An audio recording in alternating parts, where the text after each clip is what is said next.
The mechanism of letting go. Welcome to this video where I'm going to be talking about how to let go, how to surrender. And the first couple of videos we've covered off on my own journey with letting go.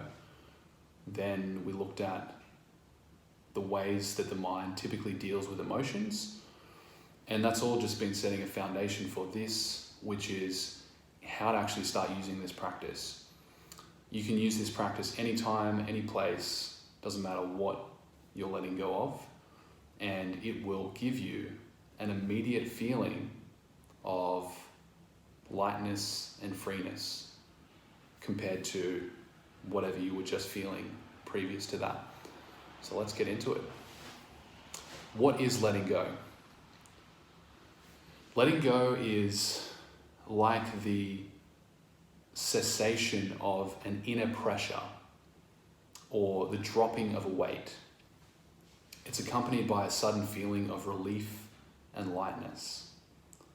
For example, when you've been in an argument and you're arguing back and forward, and then all of a sudden you realize that the whole argument's completely stupid and even kind of ridiculous and maybe even humorous, and you start laughing, and immediately that pressure just gets relieved. That's letting go. So our minds like to keep the real cause of emotion out of our awareness, and it uses a mechanism called projection to do this, which you might have heard of. And basically what we do here is we blame other people and events for causing our feelings. So something else made me feel like this, and we see ourselves as the helpless, innocent victim of external causes. For example, they made me angry, or he got me upset, or it scared me, or world events are the cause of my anxiety, when in reality it's the exact opposite. The suppressed and repressed feelings, which we looked at in that second video, seek an outlet, and they're always trying to get out of you because our unconscious mind wants to feel whole and complete, and it can't do that when it's holding on to all this junk, so it's looking to get that out. And it uses external events as triggers and justifications to vent these trapped emotions. We're like pressure cookers ready to release steam as soon as that opportunity arises. Whether that opportunity is, someone cutting you off in traffic, or your partner upsetting you, or whatever it is, we've got these triggers which are just ready to go off. They're set and they're just waiting for something to come along and activate them. That's how this works. That's how our emotions actually work. In psychiatry, this is known as displacement. And essentially, it's because we're angry already that life events make us angry, or we believe life events make us angry. Through constant surrendering, we start to let go of the pent-up store of anger inside of us. And it's very difficult and even impossible for anyone or any situation to make us angry. Right? Once we've surrendered the anger, we can become very peaceful, and almost nothing can make us angry, which is pretty amazing. The same thing goes for all other negative feelings once they're surrendered. So, because of conditioning in our society, even positive feelings are suppressed and repressed. Back to those mechanisms again.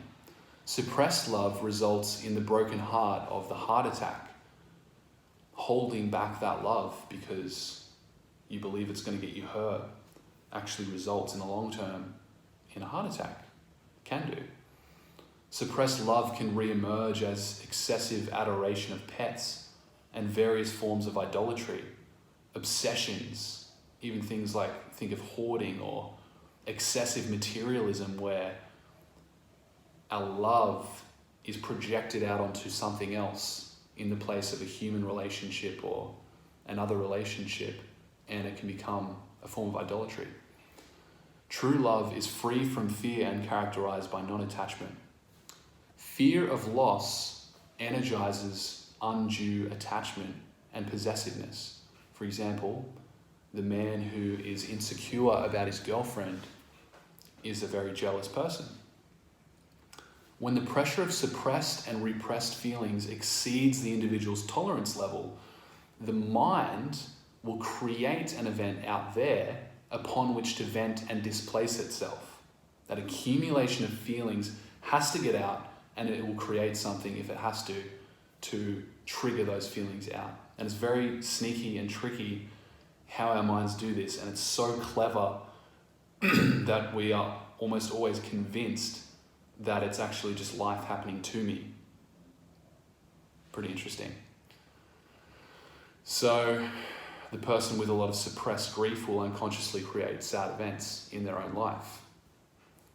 The fearful person precipitates frightening experiences. The angry person precipitates infuriating circumstances, and the prideful person is constantly being insulted.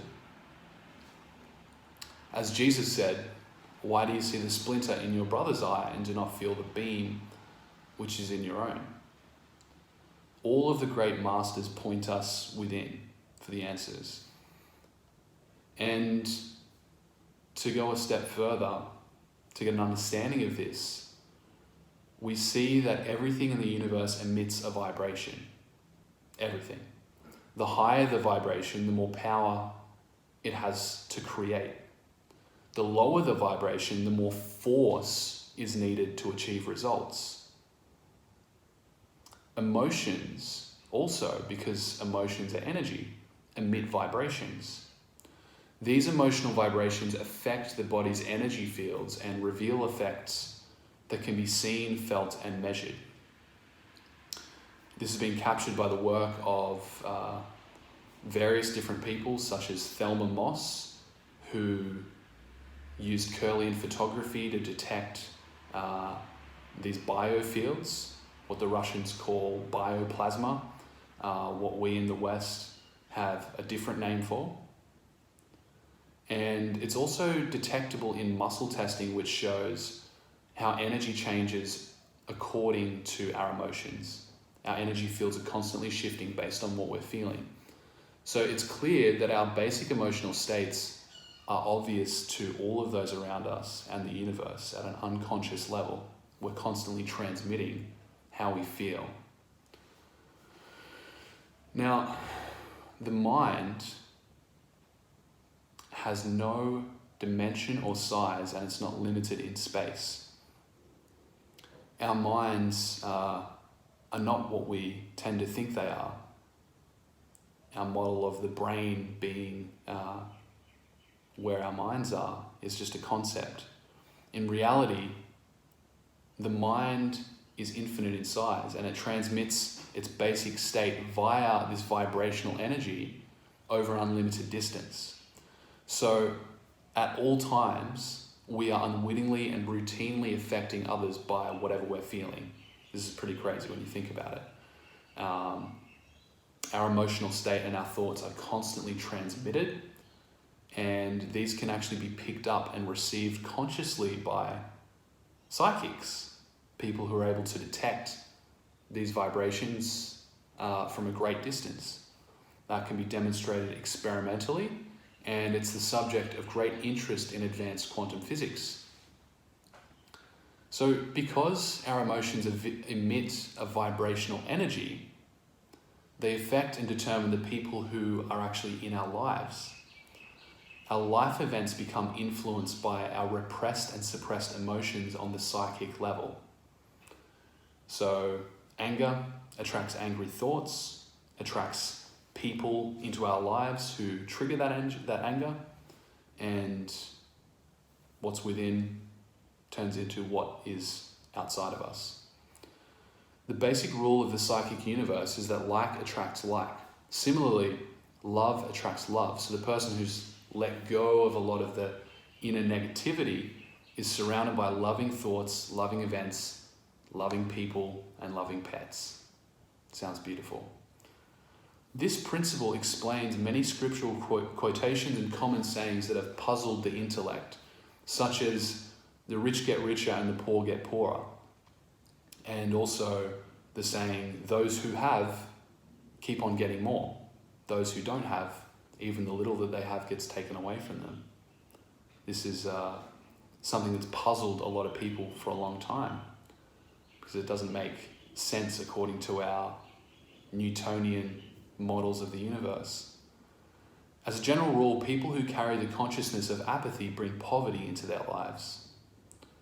Because all things are connected on vibrational energy levels, our basic emotional state is picked up and reacted to by all of those around us. It's well known that animals can instantly read a person's basic emotional state.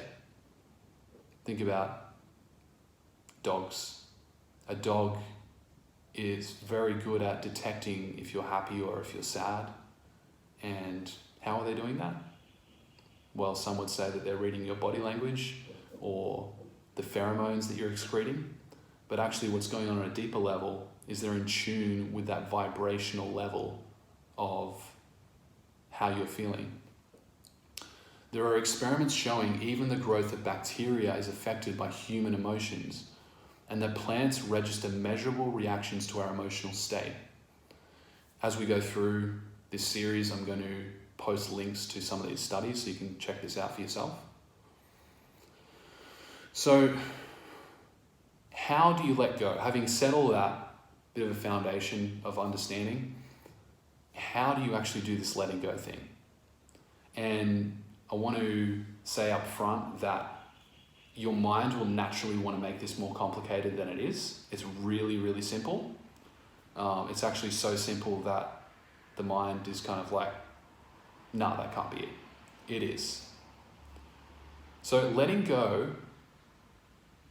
involves being aware of a feeling, letting it come up, letting yourself experience it, staying with it, and letting it run its whole course without wanting to make it different or do anything to change it. Simply letting the feeling be there and focus on letting out the energy behind it. The first step is to allow yourself to have the feeling without resisting it, without venting it, going and telling someone else about it, without fearing it, without condemning it or moralizing about it, thinking, I shouldn't have that emotion, I shouldn't have that feeling, trying to avoid it. It means dropping judgment and seeing that a feeling is just a feeling. That's all it is. The technique is to be with the feeling and surrender all efforts to modify it in any way. Let go of wanting to resist the feeling. It's resistance, fighting against it, that keeps the feeling going. When you completely just give up resisting or trying to modify the feeling, it will shift to the next feeling and be accompanied by a lighter sensation. It's kind of like, imagine that you were pulling up a bucket of sand, and this bucket of sand is full of all of your emotions. And when you let go, it's like you just poke a hole in the bottom of that bucket and that sand starts to leak out, and suddenly you can just pull. It's just so much easier to pull that bucket. It just almost lifts itself. And as we keep letting go, that bucket just keeps getting lighter and lighter until it's just completely effortless, and you don't have to struggle at all to make that bucket just go up high. Your entire body starts to feel lighter. A feeling that's not resisted will disappear as the energy behind it dissipates. So as you begin this process, you'll notice that you have fear and guilt over having feelings. There will be resistance to feelings in general. To let feelings come up, it's easier to let go of the reaction to having feelings in the first place. For example, a fear of fear. If you feel afraid of the feeling of fear, let go of the fear that you have about the feeling first, then get into the feeling itself, the underlying feeling. So another one might be you feel angry at your spouse, and then you notice you feel guilty about being angry, and you're like, it's not really right for me to be angry at my spouse, so I feel a bit guilty about that, and that guilt holds that anger down. So what you want to do is you want to stop resisting the guilt. Let yourself feel guilty. It's okay, it's just a feeling. And as you allow yourself to feel guilty, because a lot of the time we'll come in with another justification and say, oh, I shouldn't feel guilty about that. So it's like suppress. No, feel guilty, it's okay. And then the anger will start to come up. Feel the anger, and then after a while the anger will just go. And it's gone. That's how simple it is. When letting go, big key here, ignore all of your thoughts. Don't try to wrestle them, just ignore them. Focus on the feeling itself, not the thoughts. Thoughts are endless and they're self-reinforcing, and they only breed more thoughts. Thoughts are just rationalizations of the mind to try and explain the presence of a feeling. The real reason for the feeling is the accumulated pressure behind the feeling that's forcing it to come up in the moment. And then it starts creating thoughts, spinning negative thoughts.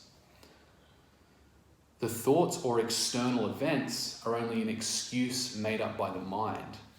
As we become more familiar with letting go, it'll be noticed that all negative feelings are associated with our basic fear related to survival, and that all feelings are just survival programs that the mind believes are necessary.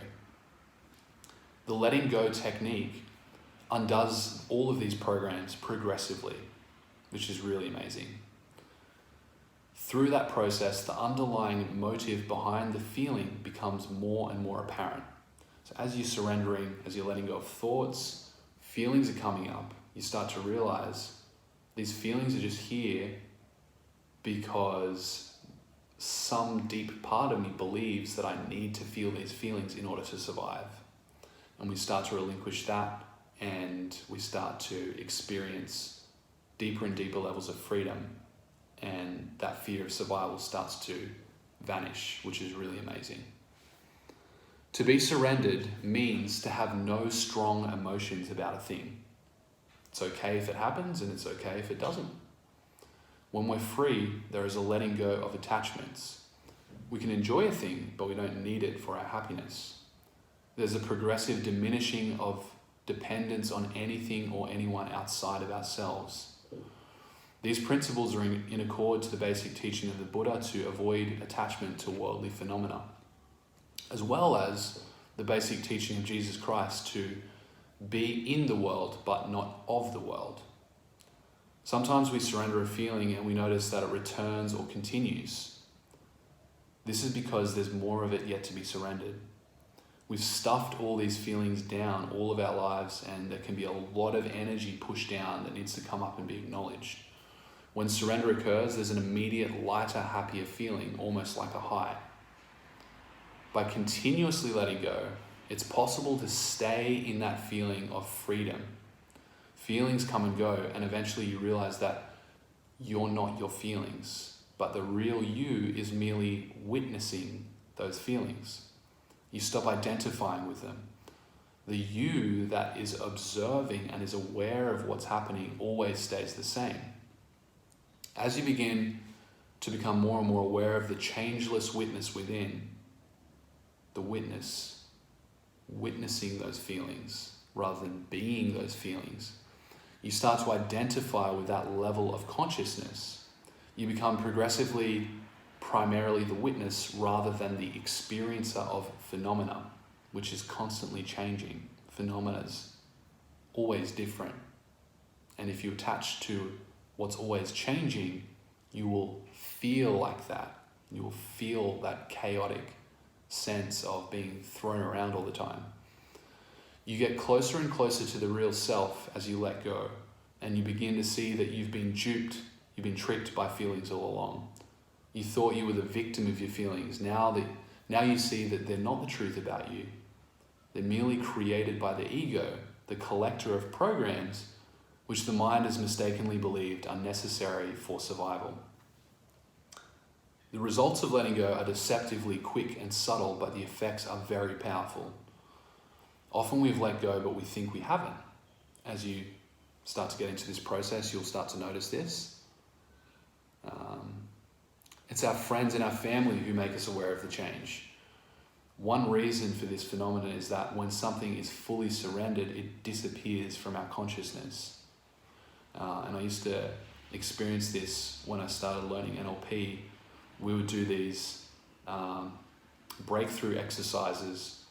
For example, we would do a parts integration. You know, when you feel like part of you wants to go and get this new job, but part of you doesn't want to. Part of you wants to be in this relationship, but another part of you doesn't want to. And when I was learning NLP, we would integrate these two parts, we'd bring them together into harmony so they would want the same thing, because at the highest level, that's what they want. And it was just crazy to see before and after. You would ask someone about their problem and they'd be like, oh yeah, I'm in such conflict and it sucks, blah, blah, blah. After you do a parts integration, it's almost like they would completely forget that they even had a problem. It's just so weird. And it's because this same thing's going on. When we're growing in consciousness, it's like we're not aware of all the coal that we've already shoveled. We're always looking at the shovelful that we've got in our hands right now. And we don't realize how much the pile has gone down. We don't realize how much of that negativity has started to lift out of our system. And often our friends and our family are the first to notice. To keep track of our progress, many people keep a chart of their gains or a journal, writing off goals, writing down goals and ticking them off. This helps to overcome the resistance that usually takes the form, this isn't working. It's common for people who've made enormous gains to claim it just isn't working. We have to remind ourselves what we were like before we started this process. For me, intensively applying this process has been less than a year, and I'm a very different person. And sometimes I have to remind myself of how much I've changed in that period of time, because it's huge difference. So resistance to letting go. As we go on this journey, we're actually undoing the ego. We're actually undoing all of those programs that the ego is made out of. All of those beliefs, those ideas, those negative feelings that keep us trapped, keep us limited. And so our ego is naturally going to be resistant at every turn. The ego wants to survive. This may result in skepticism about the technique, forgetting to surrender, a sudden upsurge of escapism, or venting feelings by expressing and acting out. The solution is simply to keep on letting go of the feelings that you have about the whole process. Let the resistance be there. This is a really subtle point, but don't resist the resistance. So if you're ever feeling like you just really don't want to do this, then instead of trying to push those feelings away, embrace those feelings. Let yourself feel how resistant you are, because that is letting go. That's what this is. Allowing yourself to feel how resistant you are to this technique. What that's going to do is allow the resistance to slowly dissipate. It's like you're not trying to defend anything anymore. It's like, okay, I can just be resistant to this thing. It's okay. And that will naturally allow you to let go of that feeling. And then you'll be able to go to that next level deeper. It's really interesting how it works. Very counterintuitive. You are free. You don't have to let go. No one is forcing you to do this. But just look at that fear behind the resistance. What are you afraid of regarding this process? Are you willing to let go of that fear? Keep on letting go of every fear as it arises, and the resistance will resolve. Let's not forget that we're letting go of all the programs that have made us a slave and a victim for a long time. This is the ego's game. These programs have blinded us to the truth of our real identity. The ego is losing ground, and it will try tricks and bluffs. Once we start letting go, its days are numbered and its power is diminishing. One of its tricks is to go unconscious about the technique itself. For instance, to decide suddenly that the mechanisms of surrender isn't working and things haven't changed. It's confusing and it's too hard to remember. It's too hard to do. This is a sign of real progress. It means that the ego knows we have a knife with which to cut ourselves free and it's losing ground. The ego is not our friend. Like Master Control in Tron, if you've ever seen that film, it wants to keep us enslaved by its programs. Letting go is a natural ability. It's not something new, it's not something foreign. It's not an esoteric teaching, and it's not someone else's idea or belief system. We're merely utilizing our own inner nature to get freer and happier. This is a natural ability. When letting go, it's helpful not to think about the technique. Remember back to the thoughts? All thoughts are resistance. Eventually it will be seen that all thoughts are just a form of resistance. All of our thoughts are just a way of fighting a feeling. That really hit me when I understood that, when I got that. All thoughts are just images that the mind has made up to prevent us from experiencing what actually is. When we've been letting go for a while and we've begun experiencing what's really going on, we will laugh at our thoughts. Thoughts are fakes, absurd make-beliefs that obscure the truth. Pursuing thoughts can keep us occupied endlessly. Ever tried to think your way out of an emotional issue that you're facing? Something that's very emotionally charged and you just go around in big circles. We'll discover that one day we're right where we started. Thoughts are like goldfish in a bowl. The real self is like the water. The real self is the space between the thoughts, or more exactly, the field of silent awareness underneath all thoughts. We've had the experience of being, think about this for yourself, a time when you were totally absorbed in what you were doing, when you scarcely noticed the passage of time. Your mind was very quiet, and we were simply doing what we were doing without resistance or effort. We were in flow. We felt happy, maybe humming to ourselves. We functioned without stress. We were very relaxed, even though we were busy. We were getting stuff done. We suddenly realized that we never needed all those thoughts after all. Thoughts are like bait to a fish. If we bite it, then we get caught. It's best not to bite at the thoughts. We don't need them. Inside of us, but out of awareness, is the truth that I already know everything I need to know. This happens automatically. It's amazing to realize that you already know within yourself everything that you need to know, and you don't actually need those thoughts. Crazy.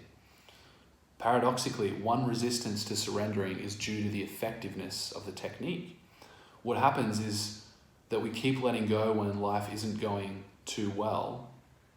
Maybe why you became interested in this in the first place. Things that you're not sure how to deal with, and this seemed like an opportunity to be able to deal with some of those things. So we start to let go, and when we're beset by all these unpleasant emotions, we start to surrender our way out of it, and everything becomes great. And then we stop letting go. This is a mistake, because as good as we might feel, there's usually more to it. And so as we start to let go, we want to take advantage of those higher states that we get into. We start to feel really good, and the momentum of letting go. Keep on letting go, because it will get better and better all the time. Letting go gains a certain momentum. It's easy to keep going once we start that thing. The higher we feel, the easier it is to let go.